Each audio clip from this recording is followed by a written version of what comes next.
ஆண்டவராகிய இயேசுவின் நாமத்தினாலே இந்த காலை வேளையில கூட உங்களை யாவரையும் வாழ்த்துகிறேன். கர்த்தர் உங்களை ஆசீர்வதிப்பாராக. இந்த நாளிலே கூட தானியேல் 12ஆம் அதிகாரம் 3ஆம் வசனத்தை கூட வாசித்து தியானிக்கலாம். ஞானவான்கள் ஆகாய மண்டலத்தின் ஒளியைப் போலவும் அநேகரை நீதிக்குட்படுத்துகிறவர்கள் நட்சத்திரங்களைப் போலவும் என்றென்றைக்கும் உள்ள சதா காலங்களிலும் பிரகாசிப்பார்கள். மிக அருமையான வேதவசனம். இந்த வேதவசனத்தில் கூட ஞானவான்கள் என்று சொல்லப்பட்டிருக்கிறது. மெய்யாகவே ஆண்டவருடைய பார்வையில் ஞானவான்களாய் நாம் இருக்க முயற்சி செய்ய வேண்டும். ஒவ்வொரு நாளிலும் அந்த ஞானவான்களுக்கு தேவன் கொடுக்கிற ஆசீர்வாதங்கள் எப்படிப்பட்டது என்று இந்த வேதவசனத்தில் சொல்லப்பட்டிருக்கிறது. ஞானவான்கள் ஆகாய மண்டலத்தின் ஒளியைப் போலவும் என்று சொல்லப்பட்டிருக்கிற ஆகாய மண்டலத்தின் ஒளி சூரியனைப் போல, சந்திரனைப் போல, நட்சத்திரங்களைப் போல ஞானவான்கள் இந்த பூமியில பிரகாசிக்கிறவர்களாக இருக்கிறார்கள்.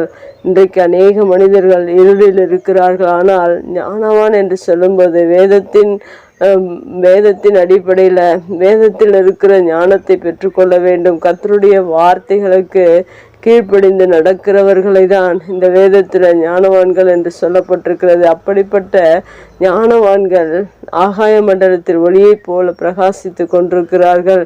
நாம் ஒளிகளை பார்த்திருக்கிறோம். ஆனால் நாமே நட்சத்திரங்களாக, சூரியனாக தேவன் பிரகாசிக்கும்படியாக இந்த உலகத்தில் தேவன் உதவி செய்கிறார். அப்படிப்பட்ட ஞானத்தை நாம் வேதத்தில் நாம் பெற்றுக்கொள்ள முடியும். அந்த ஞானவான்கள் ஒளியைப் போல பிரகாசிக்கிறார்கள். அடுத்ததாக சொல்லப்பட்டிருக்கிற ஞானவான்கள் அநேகரை நீதிக்குட்படுத்துகிறவர்களாக இருக்கிறார்கள்.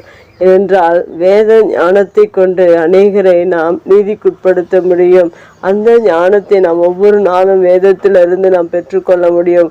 அந்த ஞானத்தை பெற்றுக்கொண்டு நாமும் நீதிமானாக மாற முடியும். இன்னும் அநேகரை நீதிமான்களாக மாற்ற முடியும். அந்த நீதிமான்களாக நீங்கள் மற்றவர்களை மாற்றுவீர்கள் என்றால் நீங்கள் நட்சத்திரங்களைப் போல என்று சொல்லப்பட்டிருக்கிறது. ஒவ்வொரு நாளிலும் நீங்கள் நட்சத்திரங்களைப் போல பிரகாசிக்க வேண்டும் என்றால் நீங்கள் ஒவ்வொரு நாளும் அநேகரை நீதிக்குட்படுத்துகிறவர்களாக இருக்க வேண்டும். ஏனென்றால் இந்த வேதத்தை மற்ற மனிதர்களுக்கு நீங்கள் அறிவிக்கும்போது இந்த வேத வசனம் நீதிமானாக ஒரு மனிதனை மாற்றுகிறது, நம்மையும் நீதிமானாக மாற்றுகிறது. இந்த ஆசீர்வாதங்களை நாம் அநேகருக்கு கொண்டு செல்ல வேண்டும். ஒவ்வொரு நாளிலும் இந்த வேத வசனத்தை கொண்டு மற்றவர்களுக்கு நாம் இந்த வேத வசனத்தை அறிவிக்கும் போது ஒவ்வொருவரும் நீதிமானாக நீதிக்குட்படுகிறவர்களாக மாறுகிறார்கள். இந்த காரியத்தை நம்முடைய வாழ்வில் ஒவ்வொரு நாளும் செய்யும்போது மெய்யாகவே நீங்கள் ஆகாய மண்டலத்தில் இருக்கிற ஒளியைப் போல, நட்சத்திரங்களைப் போல, சூரியனைப் போல, சந்திரனைப் போல பிரகாசிக்கிற ஒரு மனிதர்களாக உங்களை தேவன் மாற்றுகிறவராக இருக்கிறார். உங்களையும் மாற்றி இன்னும் அநேகரையும் மாற்றுகிறவர்களாக இருக்கிறார். இப்படிப்பட்ட ஆசீர்வாதத்தை நாம் பெற்றுக்கொள்வதற்கு ஒவ்வொரு நாளும் இந்த சத்திய வசனத்தை மற்றவர்களுக்கு அறிவித்து அநேகரை நீதிக்குட்படுத்துவோம். கர்த்தர் நம்மை ஆசீர்வதிப்பார். கண்களை முடிச்சு வைக்கலாம். எங்கள் அன்பு தகப்பனே, இந்த அருமையான வார்த்தைக்காக நன்றி செலுத்துகிற இந்த வார்த்தையின் பிரகாரம் நாங்கள் ஞானவான்களாக இந்த பூமியில் வாழ்வதற்கு உம்முடைய வேதத்தை ஒவ்வொரு நாளும் வாசித்து தியானித்து எங்களையும் நாங்கள் பரிசுத்தப்படுத்தி கொள்ள அநேகரை நீதிக்குட்படுத்த இந்த வேதத்தை நீர் எங்களுடைய கரங்களில் நீர் கொடுத்ததற்காக நன்றி.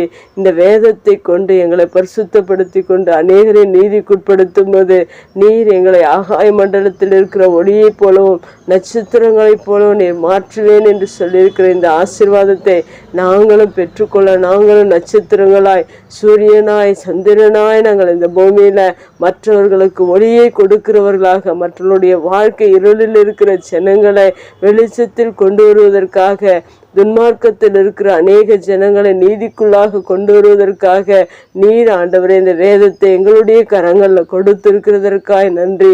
அந்த ஞானத்தை நாங்கள் இன்னும் அதிகமாய் பெற்றுக்கொள்ள நீர் எங்களுக்கு உதவி செய்வீராக. தொடர்ந்து உங்கள் பிரசன்னம் எங்களோடு இருக்கட்டும். இயேசுவின் நாமத்தில் ஜெபம் கேளும் நல்ல பிதாவே, ஆமேன்.